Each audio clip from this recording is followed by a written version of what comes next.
Radio صدائے حریت جموں کشمیر سے خصوصی اپ ڈیٹ کے ساتھ حاضر ہیں۔ نئی دلی میں بھارتی وزیراعظم کے زیر قیادت اجلاس بھارت کے زیر قبضہ جموں کشمیر میں سب کچھ معمول کے مطابق ہونے کے بارے میں غلط تاثر دینے کی ایک کوشش ہے۔ نریندر مودی اور بی جے پی لیڈران کی نام نہاد کشمیری سیاستدانوں کے ساتھ آج ملاقات عالمی برادری کو مقبوضہ کشمیر کی ایک جعلی تصویر دکھانے کی ایک ناکام کوشش ہے کہ جموں کشمیر میں عوامی نمائندے بھارتی حکومت کے ساتھ ایک میز پر موجود ہیں۔ میٹنگ کے سلسلے میں فاروق عبداللہ، محبوبہ مفتی اور غلام نبی آزاد جیسے بھارت نواز سیاستدان ایک مرتبہ پھر نئی دلی کی طرف رخ کر رہی ہیں۔ حالانکہ وہ جانتے ہیں کہ ہر بھارتی حکومت آج تک کشمیریوں اور خاص طور دنیا کی آنکھوں میں دھول جھونکنے کے لیے ایسی ہی ڈرامہ بازی کرتی آئی ہے۔ آج آل پارٹی کے اجلاس کے نام پر دلی میں نریندر مودی بھی ایک پرانا حربہ آزما رہا ہے۔ کشمیریوں کو دھوکہ دینے کے لیے بی جے پی اور آر ایس ایس کی ایک اور چال اس بات کو ظاہر کرتی ہے کہ مقبوضہ علاقے میں مودی حکومت اپنے ہندوتوا ایجنڈے کی تکمیل کے سلسلے میں مقامی مزاحمت کا سامنا کر رہی ہے۔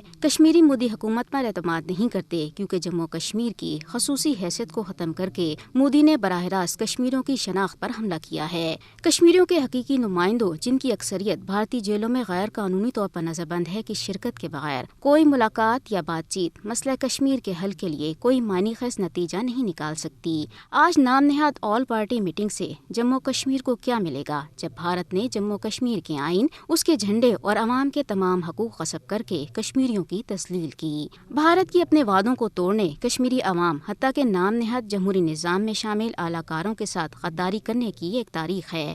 5 اگست 2019 کو بھارت کی دھوکہ دہی ایک بار پھر دیکھنے میں آئی جب اس نے جموں کشمیر کی خصوصی حیثیت برقرار رکھنے کے اپنے وعدے کو توڑا۔ مودی حکومت نے بھارتی آئین کے آرٹیکل 370 اور 3500 کو منسوخ کر دیا اور جموں کشمیر کے آبادیاتی تناسب کو تبدیل کرنے کا عمل شروع کیا۔ یہاں تک کہ اپنے جن سہولت کاروں کو آج کے اجلاس میں مدعو کیا گیا ہے انہیں بھی گرفتار اور رسوا کیا۔ بھارت اپنے دھوکہ دہی کی تاریخ دہرانے کا ارادہ رکھتا ہے۔ بھارت ایک بار پھر کشمیری لوگوں اور نام نہاد مرکزی دھارے کے رہنماؤں کو دھوکہ دے گا۔ امکان ہے کہ یہ ان کے سیاسی مطالبات پورا کرنے کے بجائے ایک بار پھر ان کی نظر بندی کا باعث بنے گا۔ سوال یہ پیدا ہوتا ہے کہ تمام پارٹی اجلاسوں کے نام پر بی جے پی اور آر ایس ایس کے زیر قیادت ہندو فاشزم کے ہاتھوں کشمیری کب تک تکلیف برداشت کرتے رہیں گے۔ مودی کے زیر قیادت بھارتی فوجوں نے جموں کشمیر کا 5 اگست 2019 کو محاصرہ کیا اور اب وہ ایک بار پھر اسی طرح کی کارروائی کی تیاری کر رہی ہیں جو آج 24 جون کی میٹنگ سے شروع ہو رہی ہے۔ بھارت ان مذموم ہتھ کنڈوں کے ذریعے جموں کشمیر کی متنازع حیثیت کو نہ تو ختم اور نہ ہی کشمیریوں کے حق خودارادیت کے حصول کے عزم کو توڑ سکتا ہے۔ بھارت کے لیے واحد راستہ یہ ہے کہ مقبوضہ کشمیر سے اپنے فوجیوں کو واپس بلوائے اور جموں کشمیر پر اقوام متحدہ کی قراردادوں پر عمل درآمد کے لیے سازگار ماحول بنائے۔